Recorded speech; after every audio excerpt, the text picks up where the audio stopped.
कार्यक्रम के देखैया छत्तीसगढ़ के जम्मो किसान भाई बहिनी हो, मया भरे जय जोहार राम राम। कैसे हवा संगवारी हो, बने बने हो जी। अब महू बने बने हो, यदि अब्बड़ दिन में गोड़ बात करे बर आप मन के तीर आए हो संगवारी हो। का बर की तहु मन ह बर बिहाव में बढ़िया लमाए रहे हो, और महू बर बिहाव में एती उती टिकावन टिके में, बारात में, चौथिया में, ऐसे सब ये बर बिहाव के बेरा रही संगवारी हो। तेकर सेती आप मन संग गोड़ बात करे बर अब्बड़ दिन हो गए नहीं आ रहे हैं, आज आए हैं।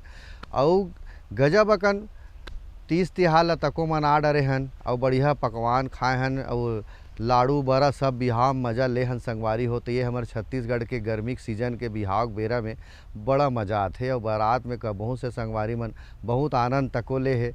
और नवा जो हमार दूल्हा बने हैं तेहू मन ला बहुत शुभकामना है भाई, आज के समय में वो दाम्पत्य जीवन में बन गए हावे। और किसान भाई हो, आप मन हमार कृषि दर्शन कार्यक्रम ला देखता हो तो हमन अलग अलग फसल के बारे में जानकारी देथन।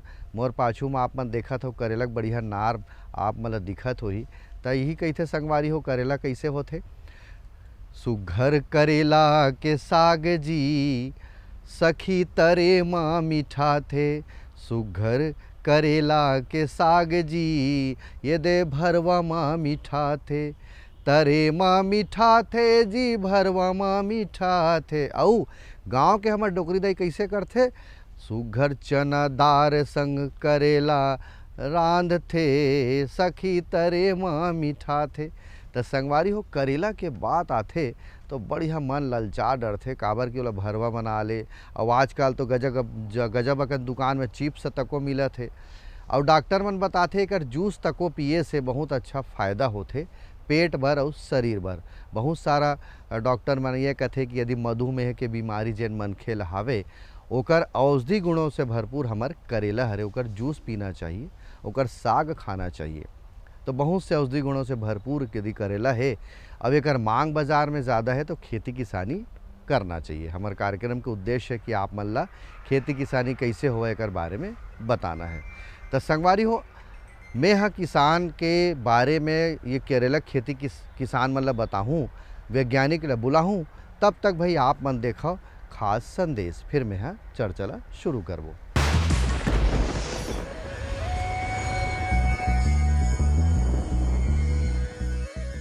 छत्तीसगढ़ के जलवायु और भूमि बिल्कुल भी टमाटर के लिए उपयुक्त है, सर्वोत्तम है, उत्तम है। यहाँ पर टमाटर के बम्फर पैदावार ले जा सकते किसान भाई मन। हाँ, यहाँ पर ओकर लिए उचित जलवायु है। टमाटर की खेती में जो जलवायु होते वो मध्यम तापक्रम के आवश्यकता होते। टमाटर ला 21 से 23 डिग्री तापमान उचित बढ़ाए बर ओकर जरूरत होते। तो यहाँ पर वो मौसम मिलते हमन ला। छत्तीसगढ़ के परिप्रेक्ष्य में बोलूँ तो हमन यहाँ पर 3 बार ओकर फसल ले सकथन। पहली है जून जुलाई में ले सकथन, दूसरा है अक्टूबर नवंबर में ले सकथन, और जो अंतिम है वो दिसंबर जनवरी में एकर हमन खेती कर सकथन। यहाँ पर ओकर उचित जो जलवायु हो पाए जाते और भूमि के हिसाब से यहाँ पर उचित पैदावार प्राप्त की जा सकते। यहाँ पर अच्छा होकर पैदावार हो देखे मिलते। टमाटर में विटामिन ए और सी से भरपूर है, और एमे आयरन और फास्फोरस के जो पोषक तत्व बहुत अच्छा मात्रा में पाए जाते, जेकर से मनुष्य मन ला, आदमी आम जन मन ला पोषक तत्व मिलते। और पित्त के विकर के जो रोग है ओमे एला इलाज करे में टमाटर हा अनुकूल है। और सबसे अच्छा है कि पाचक रस के स्त्राव ला बढ़ाते। तो टमाटर के एक प्रकार के औषधि गुण है। दूसरा जो टमाटर के फसल है ओमे हमन हा टमाटर के केचप बनाथन, सॉस बनाथन, चटनी बनाथन, पेस्ट बनाथन, पाउडर बनाथन। तो एला उपयोग करके हम साल भर ओकर उपयोग करथन, और ओला विभिन्न प्रकार से उपयोग कर हमन हा ओकर से आवश्यक पोषक तत्व लेथन और औषधि गुण के भी फायदा उठाथन।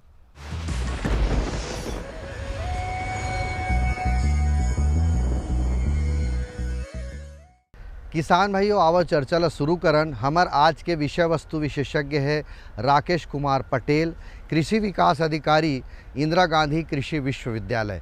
आप मन डाले सवाल कि छत्तीसगढ़ के जलवायु माटी के हिसाब ले करेला के वैज्ञानिक खेती की संभावना कतका है, करेला के महत्व का है, करेला के औषधि गुणवत्ता की यदि हम बात करन, काबर खेती करे किसान मन हा। आवो पटेल जी जवाब दी, आप मन सुनाओ। छत्तीसगढ़ का कंडीशन करेले की खेती के लिए बहुत ही अनुकूल है, क्योंकि जो छत्तीसगढ़ का जो तापमान है वो फ्लक्चुएट होता है, लेकिन करेले के लिए बहुत अनुकूल है, क्योंकि करेला की खेती करने के लिए 25 से 38 अंश डिग्री सेल्सियस एकदम उत्तम तापमान माना जाता है, जो कि छत्तीसगढ़ बहुत ही अनुकूल है। करेला की अगर महत्व की हम बात करते हैं तो करेला का उपयोग सब्जी बनाने में, जूस बनाने में एवं चिप्स बनाने में इसका उपयोग किया जाता है। और दूसरी, इसमें औषधि गुण भी प्रचुर मात्रा में पाया जाता है, क्योंकि इसमें विटामिन्स, प्रोटीन्स एवं बहुत सारे मिनरल्स इसमें प्रचुर मात्रा में पाया जाता है, जिसके कारण इसका महत्व और भी बढ़ जाता है।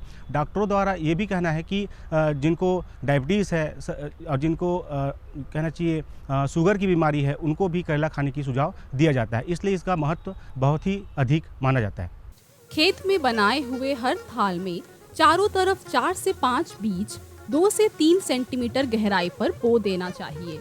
ग्रीष्म ऋतु की फसल हेतु बीज की बोआई से पहले 12 से 18 घंटे तक पानी में रखते हैं।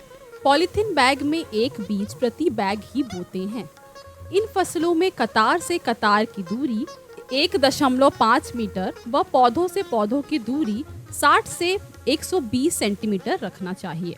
भूमि का चयन बहुत ही महत्वपूर्ण है, क्योंकि इसके लिए सभी प्रकार की भूमियों में इसकी खेती की जा सकती है, लेकिन जो बलुई दोमट मिट्टी होती है, कछारी जो ज़मीन होती है, वो बहुत ही उपयुक्त मानी जाती है करेले की खेती के लिए।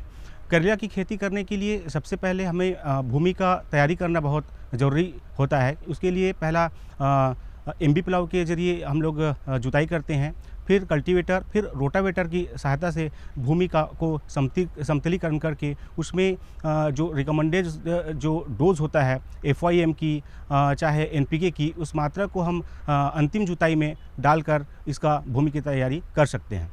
अगर हम करेला की खेती कर रहे हैं तो इसकी मिट्टी की जांच कराना अत्यंत आवश्यक है, क्योंकि मिट्टी इसका जो रिकमेंडेड डोज जो फर्टिलाइज़र होता है, जो इसको ज़रूरत जितना रहता है, वो हमको इसका रिकमेंडेशन होता है 200 किलो नाइट्रोजन, 100 किलो फास्फोरस और 100 किलो पोटास प्रति हेक्टेयर की इसकी आवश्यकता पड़ती है। लेकिन जब तक हम मिट्टी का परीक्षण नहीं कराएंगे, हमको ये नहीं पता चलेगा कि इसमें न्यूट्रिएंट कितने मात्रा में है, और हम लोग जो है उसको पर्याप्त रूप से हम खाद नहीं दे पाएंगे। इसलिए मैं किसान भाइयों को ये कहना चाहूँगा कि जब भी हम फसल लगाते हैं, उसके पहले मिट्टी का परीक्षण कराना अत्यंत आवश्यक है। खेत में करेले की फसल लगाने के लिए सर्वप्रथम पौधों की कतार से कतार एवं पौधों की दूरी का ज्ञान होना आवश्यक है। कतार एवं पौधों के बीच की दूरी के हिसाब से उचित दूरी पर गोबर की खाद 10 से 12 किलोग्राम डालकर मिट्टी में अच्छी तरह मिलाकर थाला बनाना चाहिए। हर एक थाले में बोवाई से पूर्व 2 से 3 ग्राम फ्यूराडॉन या फोरेट दानेदार दवा बिखेरकर अच्छी तरह से मिला देना चाहिए। बीजों को नालियों के दोनों तरफ बुवाई करते हैं। अंकुर निकल आने पर आवश्यकता अनुसार छटाई कर दी जाती है। बीज बोने से 24 घंटे पहले पानी में भिगो कर रखें, जिससे अंकुरण में सुविधा होती है। करेले की अगर हम खेती करते हैं तो उसका बेड बनाने का या कहना चाहिए उसका जो तैयारी है वो बहुत महत्वपूर्ण है। बेड की तैयारी के लिए हमेशा करेला के लिए हम अगर ड्रिप में अगर हम खेती कर रहे हैं तो 1.2 metre row to row distance होना चाहिए और 60 सेंटीमीटर पौध से पौध की दूरी होना चाहिए। ये इसकी निश्चित दूरी होती है। इसमें अगर खेती करने से हमें उत्पादन अधिक मिलता है और फ़ायदा भी हमको ज़्यादा होगा। दूसरा, अगर हम फ्लड में हम खेती करते हैं और जो स्टेकिंग विदाउट स्टेकिंग हम अगर खेती करते हैं, उसके लिए जो गड्ढे की साइज़ है वो 30 बाई 30 सेंटीमीटर होना चाहिए और जो पौधे की दूरी है वो 60 से 70 सेंटीमीटर होना चाहिए और जो बेड से बेड की जो दूरी है वो 1.5 से 1.5 मीटर तक लंबी होनी चाहिए। अब करेला के बर माटी के तैयारी हो चुके हैं। अब माटी में हम लोग रोपना है, यानी फसल बोना है। तो कौन कौन सा किस्म है, बीजा बोना है कि पौध बोना है, कब बोना है, कतका बेरा बोना है, कैसे कैसे दूरिया लगाना है, ये पूरा बात बहुत अकन बात है संगवारी। ऐसे थोड़ी कि करेला बीजा डाल दी रोपाई कर दिस, ऐसे नहीं है। कि इससे किसानी करना है वैज्ञानिक तरीका से तो बहुत अकन छोटे छोटे बात ला हमला धरे ला पड़ी। वो कौन सा बात है बतावत है पटेल जी है, देखाओ। करेले की खेती के लिए जो बीज का चयन है वो महत्वपूर्ण होता है। जब तक हम बीज का चयन सही नहीं करेंगे तो हमको उस हिसाब से उत्पादन नहीं मिलेगा और हमको नुकसान का सामना करना पड़ सकता है। तो बीज के चुनाव के लिए हमारे जो छत्तीसगढ़ कंडीशन के लिए बहुत सारी किस्में हैं, या हम ये कहेंगे किसान भाइयों को मैं कहना चाहूँगा कि अपने एरिया के हिसाब से जिस तरह के जो करेला का जो किस्म चलते हैं या साइज़ वाले चलते हैं, क्योंकि करेला में बहुत अलग अलग साइज़ के करेला का फल मार्केट में मिलता है और मार्केटेबल जो वैल्यू आपके एरिया में जो होगा उसी को प्रीफर करना चाहिए। कहीं कुछ क्षेत्र में जो लंबे जो करेले होते हैं उसका चलन नहीं होता है, कुछ एरिया में जो छोटे वाले गोल वाले होते हैं उसका चलन अधिक होता है, उस हिसाब से अपने को चयन करना चाहिए। लेकिन जो छत्तीसगढ़ की कंडीशन में हम अगर कहना चाहेंगे तो इसका किस्म है विवेरा है, ग्रीन शार्क है, रुसान है और रुसान मोनिका है। ऐसे किस्मों का हम चयन करके हम अधिक उपज ले सकते हैं। किसान भाइयों चर्चा जारी रही, लेकिन बेरा हो गए एक ठन विराम के। मैं लेत हूँ विराम, आप मन देखो ये बात ला।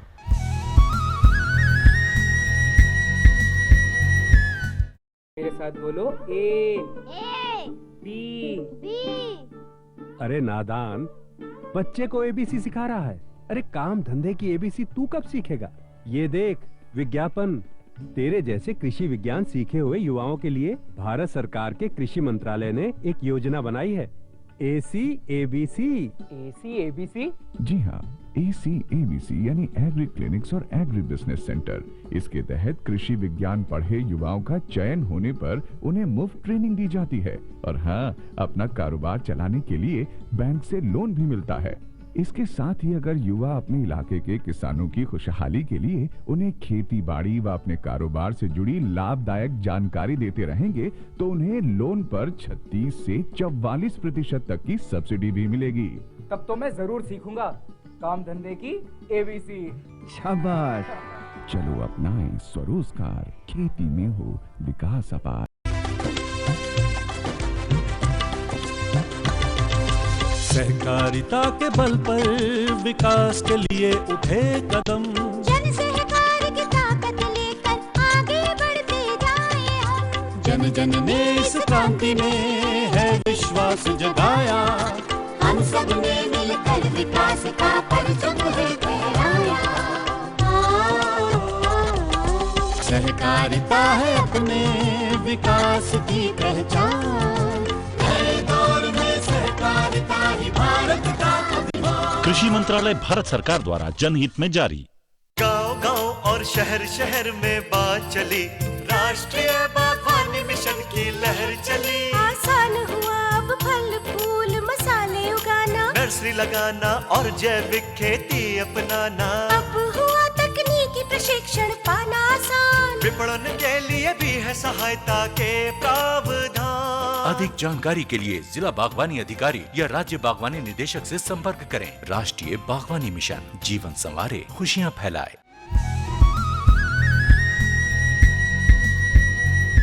आवाज किसान भाइयों, संदेश के बाद पुनः आप मन के बहुत स्वागत करत हो मैं है। और आज करेला के वैज्ञानिक खेती के बारे में चर्चा करत हन। विषय वस्तु विशेषज्ञ है श्री राकेश कुमार पटेल जी। तो संगवारी हो, एक बाद बात आते कि जल प्रबंधन अब किसान कैसे करही, ड्रिप के माध्यम से और फ्लैट सिस्टम से कैसे करही। फसल की सिंचाई वर्ष आधारित होती है। साधारणतः प्रति 8 से 10 दिनों बाद सिंचाई की जाती है। वैसे तो करेले की फसल में कम ही सिंचाई की जरूरत होती है, बस खेत में नमी बनी रहनी चाहिए। इसके लिए इसकी हल्की सिंचाई की जा सकती है। फूल व फल बनने की अवस्था में इसकी हल्की सिंचाई करनी चाहिए, लेकिन इस बात का ध्यान रखें कि खेत में पानी का ठहराव नहीं होना चाहिए। प्राथमिक अवस्था में निदाई गुड़ाई करके खेत को खरपतवारों से मुक्त रखना चाहिए। वर्षा ऋतु में इस फसल को डंडों या मचान पर चढ़ाना चाहिए। करेले की फसल ड्रिप इरिगेशन पर भी की जा सकती है। जल प्रबंधन जो हम बिना ड्रिप के, बिना टपक सिंचाई के अगर हम कर रहे हैं तो मौसम इसका बहुत बड़ा फैक्टर होता है। अगर बरसात का दिन है तो ज़्यादा इसको इरिगेशन की ज़रूरत नहीं होती, ज़्यादा सिंचाई की ज़रूरत नहीं होती है। लेकिन हमें ध्यान ये रखना है कि ज़मीन एकदम सूखा ना रहे ना कि एकदम गीला रहे, उसको हल्का नमी उसमें रहना चाहिए। लेकिन जो गर्मी के दिन है उसमें हमें 2 से 3 दिन बाद अवश्य हमको सिंचाई करना चाहिए। ड्रिप है तो गर्मी के दिनों में हमें प्रतिदिन या तो 1 दिन के अंतराल में हमें सिंचाई करना चाहिए। किसान भाइयों देखे हो, जल प्रबंधन भी बड़ा महत्वपूर्ण योगदान देते। पटेल जी से एक ठन और प्रश्न कर लेथन किसान भाइयों। वो प्रश्न है कि मौसम यदि बदल गए तब हम पानी कैसे पलोबो, का सावधानी रखबो। अचानक कभू भी पानी गिर जाते, भरे गर्मी में तक वो पानी गिर जाते, ओकर बर हम का सावधानी रखना है। आवा पूछथन पटेल जी से और का कहा थे किसान भाइयों, देख लेथन भाई। हमें इसके लिए क्या है कि सबसे पहले हमारा जो जिस क्षेत्र में हम खेती कर रहे हैं उसमें जल निकास की व्यवस्था बहुत ही महत्वपूर्ण है। जल निकास अचानक, क्योंकि मौसम का कोई भरोसा नहीं है, मौसम कभी परिवर्तित होता है, तो मौसम को देखते हुए हमें जो है उचित जल निकास की विशेष प्रबंध करना चाहिए, ताकि हम अगर सिंचाई किए हैं और अतिरिक्त पानी होता है उसको आसानी से हम अपने खेत से बाहर निकाल सकें। उर्वरक देते समय ध्यान रखें कि नाइट्रोजन की आधी मात्रा तथा स्फूर व पोटाश की पूरी मात्रा बोवाई के समय देना चाहिए। शेष नाइट्रोजन की आधी मात्रा टॉप ड्रेसिंग के रूप में बोवाई के 30 से 40 दिन बाद दे दी जाती है। फूल आने के समय इथेरेल 2 से 50 ppm सांद्रता का उपयोग करने से मादा फूलों की संख्या अपेक्षाकृत बढ़ जाती है और परिणाम स्वरूप उपज में भी वृद्धि होती है। 250 ppm का घोल बनाने हेतु 0.5 मिलीलीटर इथेरेल प्रति लीटर पानी में घोलना चाहिए। करेले की फसलों को सहारा देने के लिए यह अत्यंत आवश्यक होता है। करेले की खेती में खाद प्रबंधन का बहुत बड़ा रोल है, क्योंकि इसमें 200 किलो नाइट्रोजन, 100 किलो फास्फोरस और 100 किलो पोटास पर हेक्टेयर की इसकी आवश्यकता पड़ती है। उसको बेसल डोज के रूप में हम 50% नाइट्रोजन और 75% फास्फोरस को हम एज अ बेसल डोज के रूप में हम लोग देते हैं, जो लास्ट जुताई के समय हम लोग देते हैं। उसके बाद हम मांदा बनाते हैं या मेड़ बनाते हैं या बेड बनाते हैं। उसके बाद जो बचे हुए जो NPK है या माइक्रोन्यूट्रिएंट हैं, उनको हम ड्रिप के थ्रू, अगर हम ड्रिप में खेती कर रहे हैं, टपक सिंचाई से कर रहे हैं, तो बाकी जो अमाउंट है उसको हम लोग ड्रिप के थ्रू देते हैं। उसमें हमें वाटर सॉल्युबल फर्टिलाइज़र का उपयोग करते हैं, जिसमें शुरू में जो बढ़वार का टाइम है, जो ट्रांसप्लांटिंग करने के 15 से 20 दिन तक या फ्लावरिंग तक हम कहें, उसको वेजिटेटिव फेस कहते हैं, उस समय तक हम 19-19-19, 13-0-45, 12-61-0 और 17-44 जैसे खाद का हम लोग प्रयोग करते हैं। उसके बाद फ्लावरिंग से फ्रूटिंग के समय हमें पोटास की मात्रा वाली आवश्यकता पड़ती है, जिसमें 0-0-50, 0-52-34 और 13-0-45 जैसे खाद का हम लोग उपयोग करते हैं। ध्यान रखने वाली बात यह है कि इसमें ग्रोथ के टाइम भी हमें माइक्रोन्यूट्रिएंट की आवश्यकता पड़ती है। इसमें जिसमें कि बोरान और जिंक और कैल्शियम, ये महत्वपूर्ण माइक्रोन्यूट्रिएंट है। इसका हमें उपयोग करना ही चाहिए, क्योंकि जब भी हम लोग देखे होंगे कि जो करेला का जो फ्रूट होता है, फल होता है, वो कुछ दिनों बाद टेढ़ापन उसमें आना चालू हो जाता है। वो 2 कारणों से होता है। एक तो वो इंसेक्ट के कारण होता है, जो कीट रहते हैं उसके कारण, खासकर जो फ्रूट फ्लाई नामक जो कीड़े होते हैं उसके कारण होता है। दूसरा माइक्रोन्यूट्रिएंट के कारण होता है। इसलिए हम लोग कैल्शियम और बोरान का हमें कैल्शियम लगभग 2 किलो, बोरान 500 ग्राम के हिसाब से हमको ड्रिप में देने से कंट्रोल किया जा सकता है। अब बात आते किसान भाई हो कि करेला तो औषधि गुणों से भरपूर, हर एक पहली बता डरे है, डॉक्टर मन तक को सलाह दे डरे है करेला खाओ, जूस पियो। अब वो करेला के खेती में भी कुछ बीमारी धरते का, यू प्रश्न हरे भाई।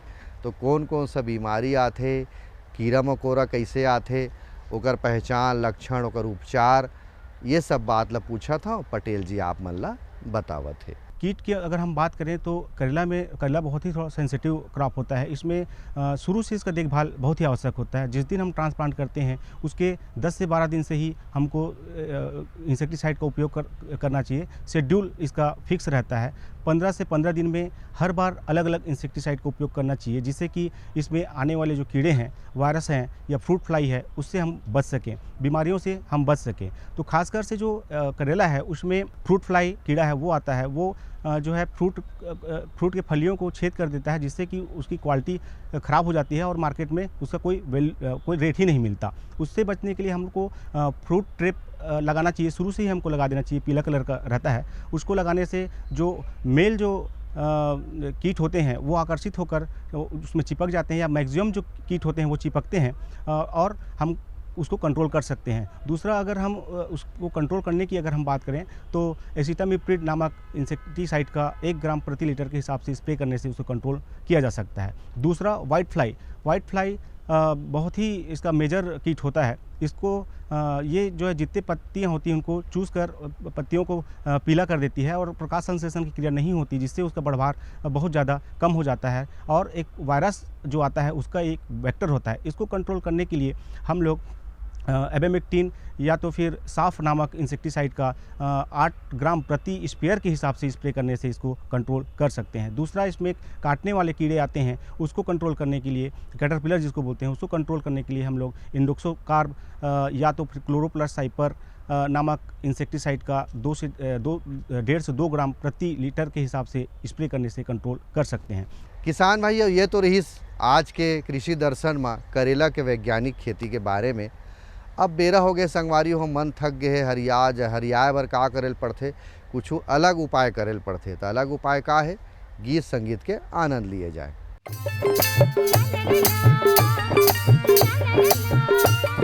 ला ला ला ला हो,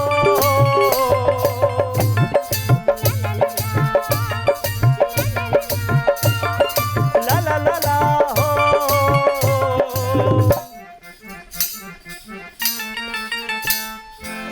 डोंगरी पहाड़ तोर गावे के संगे, मनला मोर कैसे मोहि डारना। डोंगरी पहाड़ तोर गावे के संगे, मनला मोर कैसे मोहि डारना।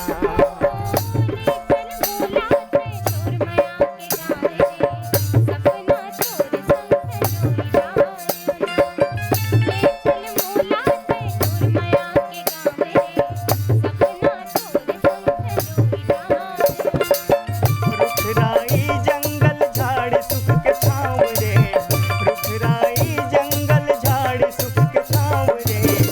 अंतसला मोर जुड़ोई डारना हो। डोंगरी पहाड़ तोर गावे के संगे, मनला मोर कैसे मोहि डारना।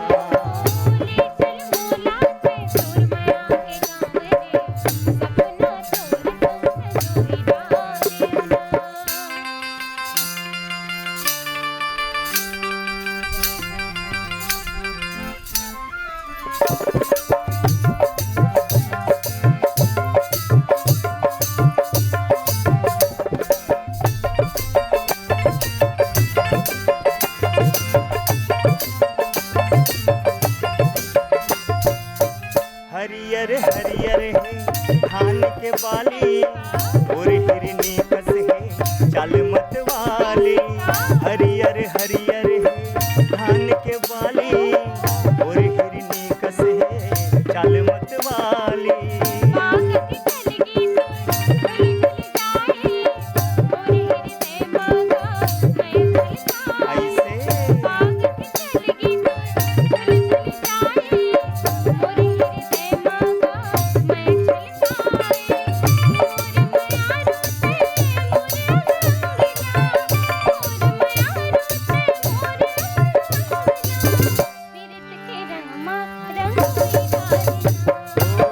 डोंगरी पहाड़ तोर गावे के संगे, मनला मोर कैसे मोहि डारना।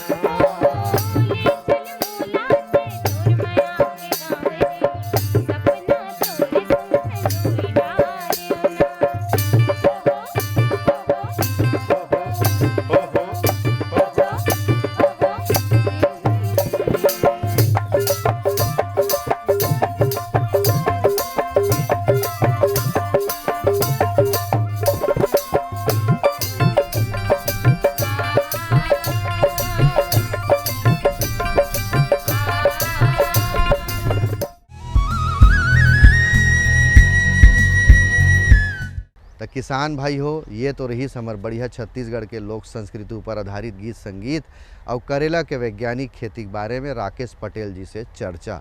आशा है आपो मन हा बढ़िया रकम ले छत्तीसगढ़ ला आगू बढ़ाए बर, हमर भारतवर्ष ला आगू बढ़ाए बर, खासकर युवा संगवारी मन जो पढ़े लिखे है वह आज हमार कार्यक्रम ला देखा थे, तो ओकर से निवेदन मैं करना चाहत हूँ दूरदर्शन के माध्यम से कि आप मन आवो, आगू बढ़ाओ, और लीज में लेके यदि खुद के ज़मीन है तो खुद के ज़मीन में खेती किसानी तोड़ कोती लौटव किसान भाई हो और युवा संगवारी हो। यही शुभकामना के संग अवैया दरी एक नवा विषय के संग फेर गोड बात करे बर अब आबो किसान भाई हो। तब तक मोला देवो आज्ञा। जय जोहार।